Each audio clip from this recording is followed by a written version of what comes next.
Yeah man, I'm Van Brace. I think you are lucky kirabiranye. Uri kirabiranye kabisa. Imihanda wakuriyemo se mani ko waratwibagiwe watwiteza se. Ariko utancika udashaka kunzana muri bwa bwenge bwawuzana kuri bayago n'aba Emirene we. Kambanze nkubaza ikibazo. Warasitaye. Ariko hari ababire muba mwarazamukanye mwana. Par exemple nka Arafat Kaboy.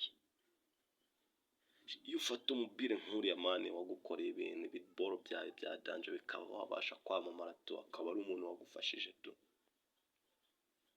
ukamwirukana muri gang ugafata babu manager ukamwirukana muri gang akaba yaragiye kwa Philipite ugafata umubire umupete uri kuzamura impano ukamugira urya ibiceri bye mani ugasanga indirimbo zagiye kuri channel yawe nta na rumwe washoye mani buri ubundi nubwo icyo wikunda bro wenda abantu benshi tugukundira uburyo usobanura wenda n'ubwenge ufite nyine uhiramo gusobanura ariko imibanire yawe n'ababire kabisa nayo ukunda amafaranga koko n'abari abakadafi ni inkoma amashyi zawe n'aba mikorojeni nuko nta kindi bakora nyine bariya na toka kure